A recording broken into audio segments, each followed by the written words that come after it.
Welcome back to Wake Up America Early. So 140 prominent conservative leaders who comprise the entire task force to combat anti-Semitism at the Heritage Foundation have now quit. So this multi-faith coalition is protesting the Heritage Foundation president's refusal to denounce Tucker Carlson and the controversial Nick Fuentes. So for more on this, we're now joined by Cornell Law School professor William Jacobson and the CEO of Aish Global, Rabbi Burg. Gentlemen, thank you so much for joining us this morning. Really appreciate your time. Professor Jacobson, I'm going to start with you. So let's take a look at an internal video that was leaked showing Heritage President Kevin Roberts making a generalized apology. I made a mistake, and I let you down. And I let down this institution. And I am sorry for that. Period. Full stop. So critics to this apology say there were no specifics in the apology of what they were really looking for. Just your thoughts on what you heard right there.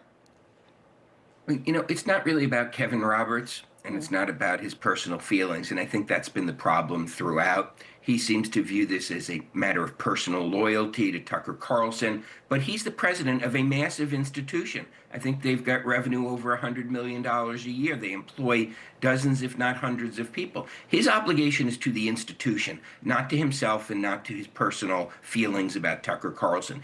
He should not have put himself in the middle of this. And that's really the problem. He needs to decide whether he's going to stay on, and the Board of Trustees needs to decide whether he's the right person to reform what has been a massive blow to the credibility of the institution.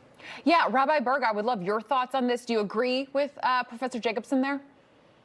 Yeah, of course. I mean, I agree with everything he said. Look, an apology is an apology to start, but what we're seeing is much, much bigger than this. You know, we're here in New York dealing with Mamdani, and we're dealing with 2 years of tremendous hate in every single campus. And, you know, at Harvard also had a committee to fight anti-Semitism. And frankly, the folks there also had to get off of that body. You know, if you're going to be serious about fighting anti-Semitism, then you can't coddle people that say things like Hitler was a great leader, or we need Nazism back in tow. And we're finding the conservative movement, it's much bigger than the Heritage. It's much bigger than Heritage. It's much bigger than Roberts. It's really a question of Tucker Carlson having people on his show and refusing to ask tough questions. He'll ask Ted Cruz, you know, who's a big defender of Jews, really tough questions. But then he gets these pseudo-intellectuals on there to make a point and sit back. And then we're watching Megyn Kelly say, well, you know, he's a really good friend of mine. I don't want to say anything. And Robert say, well, he's a really good friend of mine. I don't want to say anything. Well, who speaks up when people are lauding Hitler? This is not the America I grew up in. Yeah. Speaking of Ted Cruz, he actually weighed in on this. Let's take a listen to that. Listen, there are a lot of pastors who are older, who are not on social media or not following it, are thinking, gosh, things are going pretty well. And they're not seeing, we are seeing young Christians and young evangelicals turning against Israel.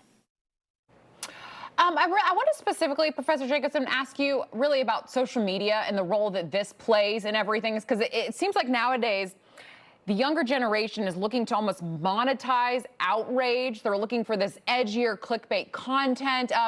Just really, sir, what kind of a role does social media have when it comes to influencing these younger generations coming up?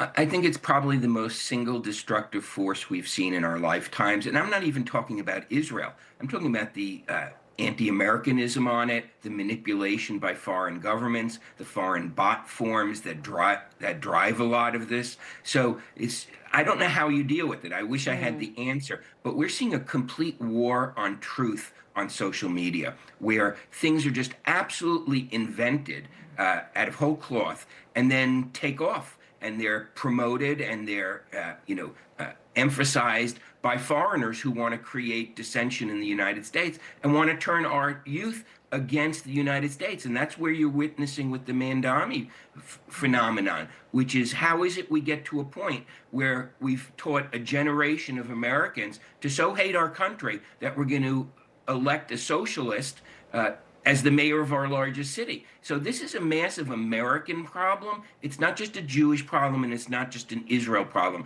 The foreigners are turning our youth against our own country and against Western civilization. Yeah, Rabbi Burg, I mean, social media was something you didn't really have to worry about years ago, and now information can be spread so quickly. Just about 20 seconds, your thoughts on the influence of social media. Look, I'll quote Superman, truth in the American way. We have to go back to truth. Our organization does 1 million video views a day.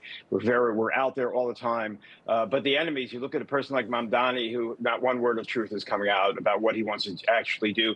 And you saw it in his last speech when it should have been conciliatory, bringing people together. That's not what he's about. And they lie to get into power. And we're going to have to fight this on the right and the left to just stay a nation of truth tellers. Absolutely. William Jacobson, Rabbi Steve Burg, thank you so much. Really appreciate your time this morning. Thank you. Thank you so much. God bless.